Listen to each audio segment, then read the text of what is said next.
Hi, friends. I've had a couple of folks ask me for some more specific examples about arguments that pro-lifers are going to use against abortion rights. Argument 1. Abortion is not protected by the Constitution.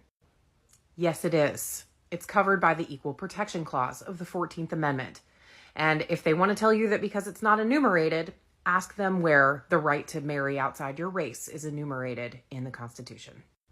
Ask them where the right to have more than one child is enumerated in the Constitution. Argument 2. The unborn child is a person that has as many rights as the woman who carries the unborn child.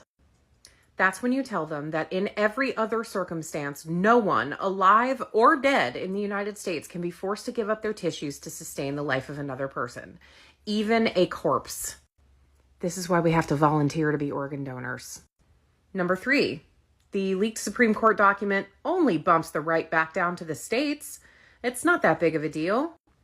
Well, see, this is when we need to start talking about consequences. If we bump this right back down to the states, we already see that Texas, Tennessee, Arizona, and others will pretty much outlaw abortion. Consequences are a thing, whether you like it or not. Next is if they say, there are lots of people out there who are dying to adopt babies. Why don't you just carry the baby to term and adopt? First off, pregnancy is traumatic to the human body. It changes the human body permanently. Secondly, having to adopt out a child is often psychologically taxing to a woman, or anyone who has a uterus and has a baby. They're not all women.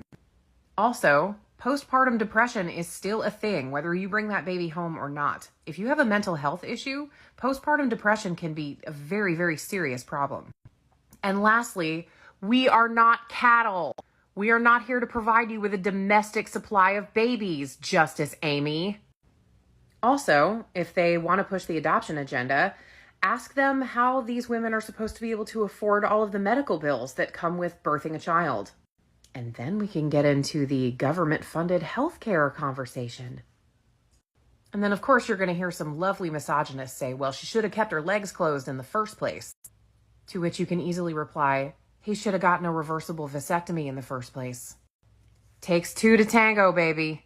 That's a real fast way to spot a misogynist from a good distance away. So in summary, the two most important points are America is not a theocracy. If they want to bring up religion, bring up the Taliban.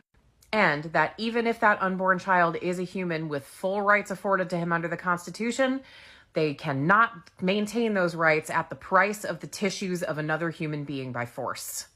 Women deserve as much bodily autonomy as a corpse. I can't believe I have to say this. Good luck out there, friends. Keep fighting the good fight.